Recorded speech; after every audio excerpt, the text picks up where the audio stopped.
dia, a imensa torcida cruzmaltina de todo o Brasil e de todo o mundo.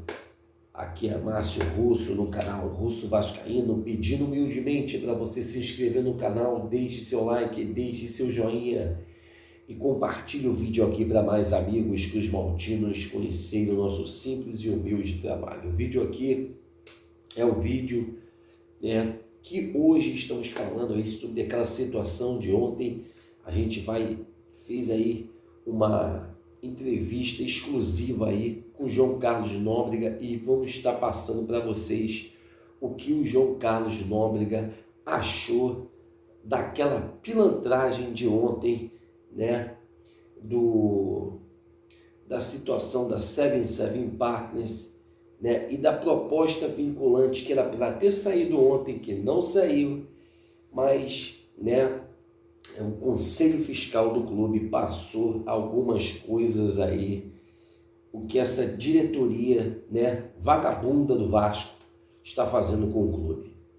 Além de não ter saído a proposta vinculante aí da 77 Partners junto à SAF, a SAF do Vasco, a situação é o seguinte, meus amigos: os 70 milhões, o dinheiro que era para ser para o ano letivo de 2000, o ano geral do Vasco, esse ano de 2022, era para o dinheiro todo ser para 2022. E pasmem, meus senhores, ontem o Conselho Fiscal do clube falou o seguinte: os 70 milhões foram torrados. Isso mesmo, o dinheiro foi torrado. E o João Carlos Nóbrega vai estar falando sobre isso, sobre essa pilantragem, essa vagabundagem desses caras que mentiram novamente, como Carlos Osório, Jorge Salgado, que contaram novamente mais uma mentira a você, vascaíno. E é por isso que a gente está mostrando isso aqui, porque os canais passadores de pano não vão dar esse tipo de notícia que saiu ontem. Uma notícia que saiu na fonte da GE, pasmem os senhores, essa situação aí que lamentavelmente o Clube de Regatas Vasco da Gama está passando.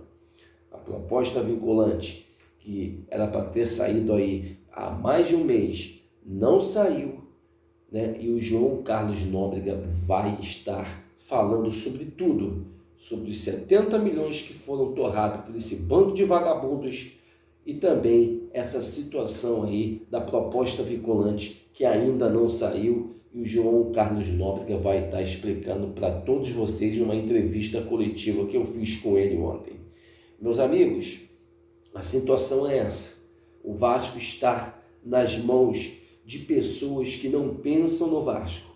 O Vasco está nas mãos de pessoas que estão ali por interesses próprios, que estão ali por interesses financeiros, money, dinheiro, e que o Vasco, vá pra puta que o pariu. Essa é a realidade. E é por isso que o nosso canal sempre está aqui, mostrando a realidade nua e crua a você. É por isso que a gente está aqui fazendo esse trabalho em prol do Clube de Regatas Vasco da Gama. Fique aí com essa entrevista, que eu fiz ontem aí, ao João Carlos Nóbrega, que vai estar passando para vocês aí nos próximos 8 minutos, o que realmente vem acontecendo.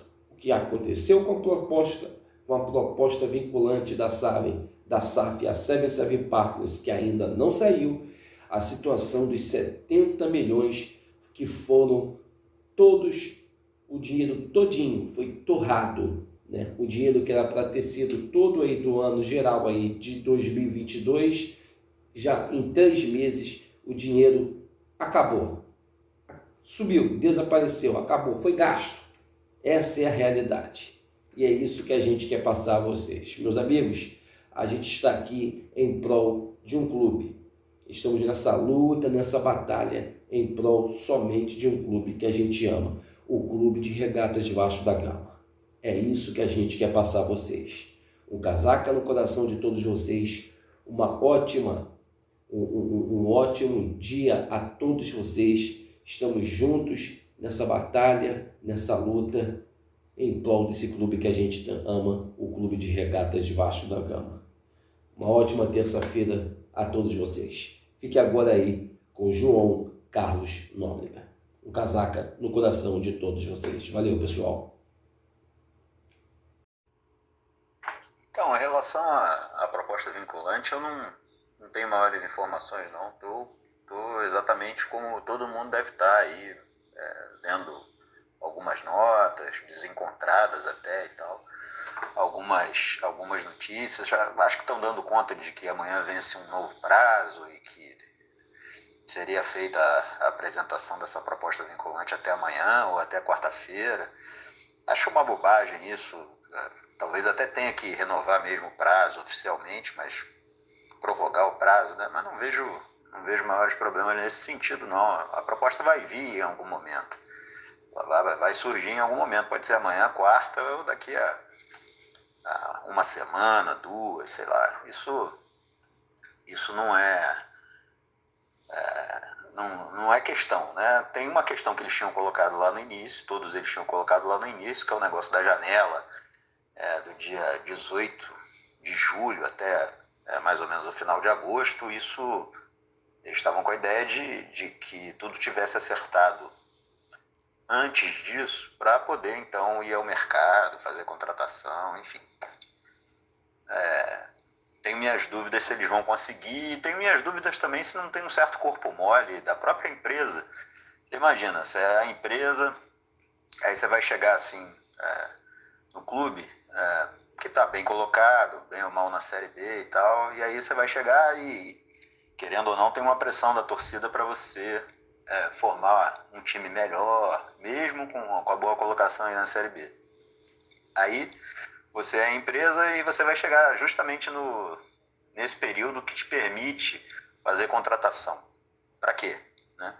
Então, se eles estiverem dando uma travada de propósito para não influenciar nesse período, não ter influência nesse período, ficarem proibidos de ter influência nesse período, proibidos entre aspas, lógico, para eles é melhor.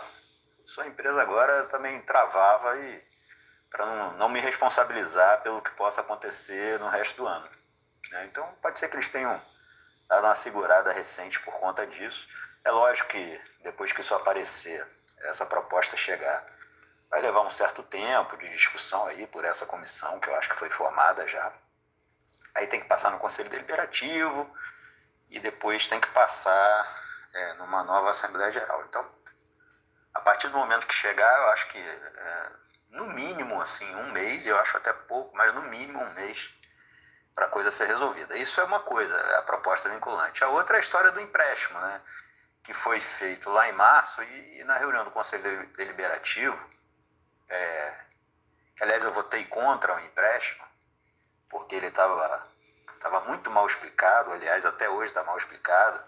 A gente já viu aí o contrato de empréstimo e tal, e hoje veio a informação do Conselho Fiscal do Vasco de que os 70 milhões que foram levantados ali naquele empréstimo acabaram, foram liquidados. Né? A perspectiva é que isso pudesse segurar o caixa do Vasco até o resto do ano, né? Boa parte seria até o resto do ano, e hoje o que você tem hoje é que você não tem nem a possibilidade do investimento, porque ainda sequer foi apresentada a proposta, que, repito, deve ser nos próximos dias, mas você não tem essa possibilidade de investimento e, no entanto, você está com um buraco ali, tendo que cumprir uma série de obrigações mensais e já para junho, pelo que eu entendi, o Vasco não está conseguindo cumprir. Aí foi apresentado esse documento do Conselho Fiscal para os conselheiros, né? E foi feita ali uma discriminação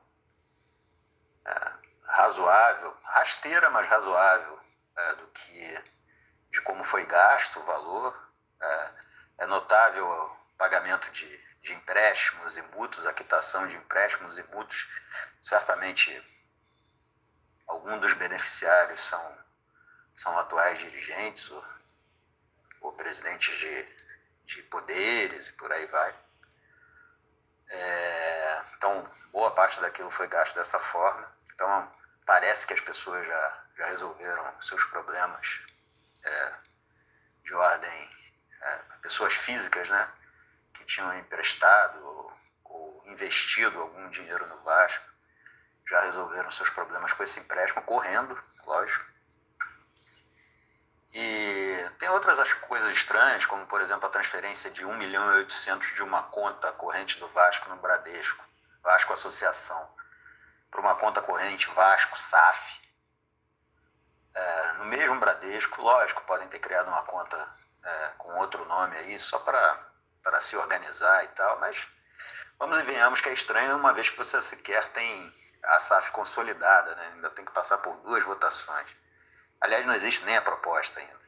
Então, tem alguns lançamentos ali esquisitos. Por exemplo, você tem a perspectiva de ficar sem